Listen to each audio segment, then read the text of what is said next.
안녕하세요, 의사선생 윤재현입니다. 오늘은 점 제거하는 방법하고 점을 제거한 후에 어떻게 이것을 문제없이 후처치를 잘 해서 나의 원래 피부와 똑같이 만들 수 있는지에 대한 방법에 대해서 알려드리도록 하겠습니다. 점이라는 것은 제거를 하게 되면 상처를 일부러 내는 거죠. 그래서 이제 파이게 돼요. 손상이 이제 진피층까지 간 거고요. 진물이 처음에 나겠죠. 거기에 염증이 약간 있어 보이는 듯한 그런 상태의 이제 조직이 밑에서 이제 관찰이 될 거고, 약간 오목하게 들어가 있는 이런 상태가 이제 점제구의 상태라고 보시면 됩니다. 저 같은 경우에는 점 제거를 했을 때 작은 점들 같은 경우에는 제거를 하시고 난 다음에 그냥 재생크림을 쓰시는 경우도 있고, 깊게 제거해야 되는 진피 모반이나 이제 복합 모반 같은 경우에는 오목하게 파여 있으니까 진물도 계속 흐르고 피딱지 같은 게 앉기도 하고, 그러다 보면 흉도 남고, 이래서 이제 조직이 잘 재생될 수 있는 환경을 만들어 주기 위해서 우리가 가장 흔하게 아는 듀오덤이죠. 그것을 여기다가 붙여놓고 있다 보면 하나의 이제 장벽 역할을 해주기도 하고, 스스로 이제 조직이 재생될 수 있게 해주죠. 그렇기 때문에 후처치를 하실 때는 이 두 가지를 갖고 하신다고 보시면 됩니다.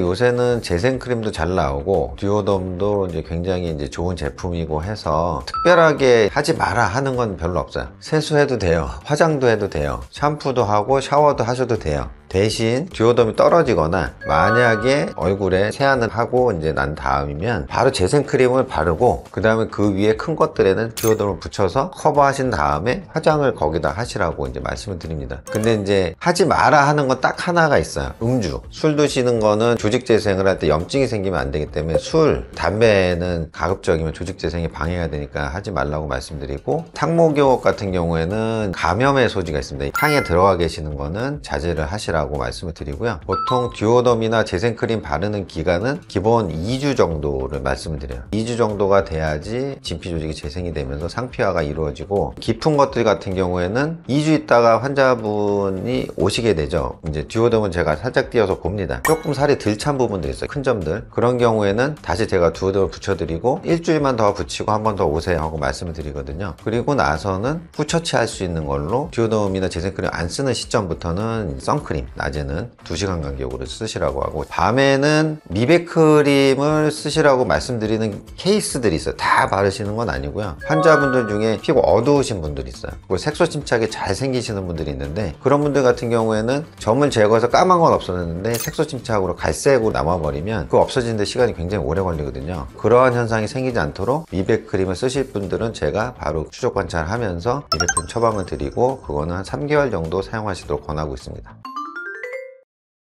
재생크림하고 듀오덤을 같이 쓰면 더 좋을 거라고 생각하시는 분들이 계셔서 재생크림을 바르고 듀오덤 붙이시는 분들이 계신데, 재생크림 같은 경우에는 이제 전체적으로 바르고 듀오덤을 붙이시는 건 상관이 없어요. 재생크림을 좀 양을 많이 묻혀 놓으신 상태에서 그 위에다 듀오덤을 붙이니까 듀오덤은 미끄러져서 이제 없어지게 되고 부착력이 안 생기니까, 그리고 재생크림도 금세 이제 밀려서 사라지게 되거든요. 그래서 한꺼번에 많은 양을 바르시는 것보다는 바르고 나서 좀 지난 다음에 또 조금 더 바르고 이렇게 하시는 게 차라리 낫고, 듀오덤만 붙여갖고 효과를 보는 것과 재생크림을 쓰고 듀오덤을 붙였을 때 효과의 차이를 비교를 한다고 하면, 아무래도 재생크림은 화장품이에요. 덮어놓은 온실 효과 같은 게 생겨요. 그렇게 됐을 때 우리가 원치 않던 이제 과한 반응이 생기는데, 그게 대표적인 거는 접촉성 피부염 같은 게 생기는 경우가 있고, 주변이 붓고 빨개지고 하면서 조직 재생을 저해하는 경우가 생겨요. 그냥 듀오덤 붙일 자리는 듀오덤을 붙이고, 얕은 데는 그냥 재생크림을 바르고 이렇게 하시는 게 제일 좋고, 두 가지를 같이 쓰신다고 하면 듀오덤보다는 못할 거라고 봅니다.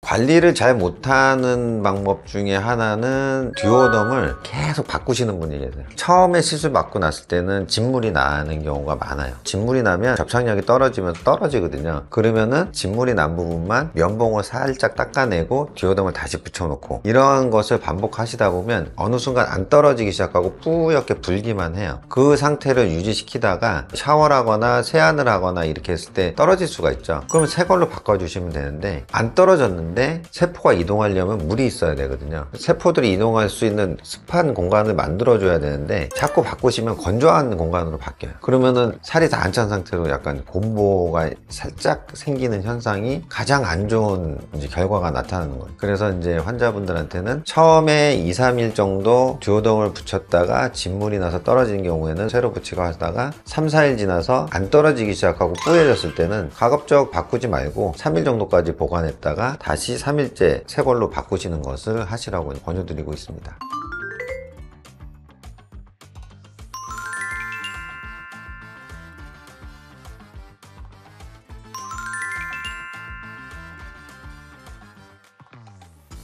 오늘 이제 점 제거를 하고 난 다음에 생길 수 있는 부작용들 중에 오목하게 파이는 흉터가 왜 생기는지, 그리고 재생크림이나 디오덤을 어떻게 사용을 하고, 그 다음에 후유증으로 생길 수 있는 색소 침착 예방을 위해서 미백 크림을 어떻게 쓰는지에 대해서 말씀을 드렸습니다. 오늘 말씀드린 내용이 많은 도움이 되시길 바라겠습니다. 의사선생님 윤준이었습니다. 감사합니다.